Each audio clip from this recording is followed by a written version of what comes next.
حبايبي الحلوين، عاملين ايه؟ يا رب تكونوا بخير. عايزه حاجه حلوه من 3 مكونات بس.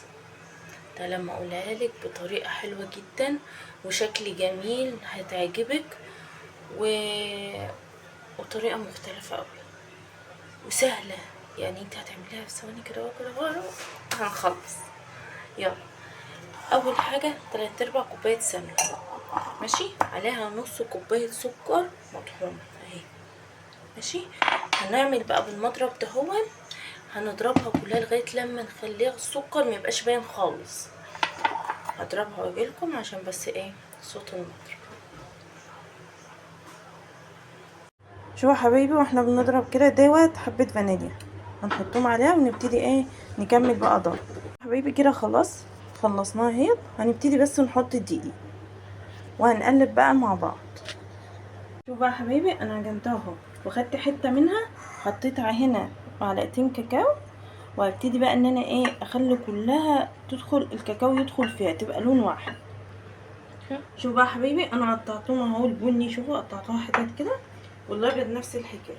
هناخد حتتين كده ابيض هنحطهم قصاد بعض، وهنا ايه حته بني كده في الجنب كده، وحته هنا كده، ونبتدي ايه ان احنا ايه يعني نتك عليهم في الاول عشان ايه يمسكوا في بعض، وبعدين ايه نطلع كده على خفيف.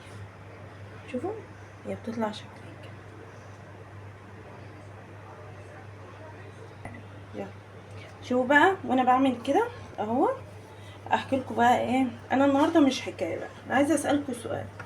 ايه الحاجه المحرجه اللي حصلت لكم وانتوا صغيرين؟ انا عن نفسي حصل لي كتير منهم، ان انا كنت اول مره البس حاجه بكعب في رجلي، وكنت ماشيه في الشارع وكنت مبسوطه بيه قوي، كان الشوز لسه جديد، وكنت معديه من قدام قهوه ورحت واقعه على وشي.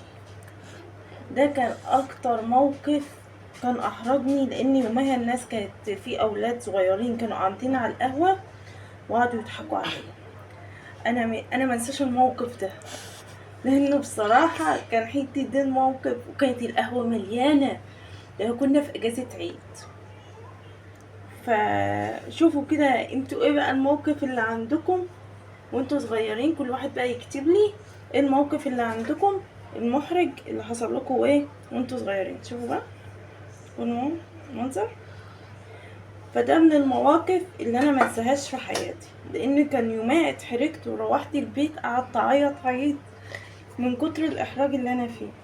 كل واحد بقى ايه يفتكر كده هو حصل له ايه وهو صغير ويكتب لي ايه في الكومنتات. يلا بقى حبايبي، ديت بقى هنكمل الصينيه وادخلها الفرن على فرن هادي مش سخن خالص، يعني يبقى الحراره هاديه، مش ولا عشان ايه ما يتحرقش، ديت عايزه حراره هاديه. ولما تطلع بقى من الفرن هوريها لكم.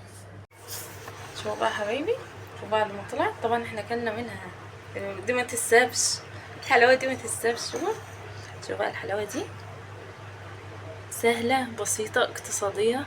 3/4 كوباية سمنة، نص كوباية سكر خلطناهم كويس، نقطة فانيليا، حبة دقيق، عملنا كاكاو، عملنا كورناها. شفتم بقى؟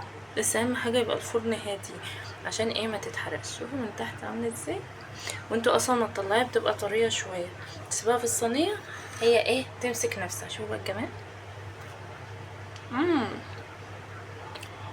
عارفة ناعمة، ده بسبب ايه ان احنا طحنا السكر والسمنه قوي، فبقت بيضه بقى ايه النوعميه دي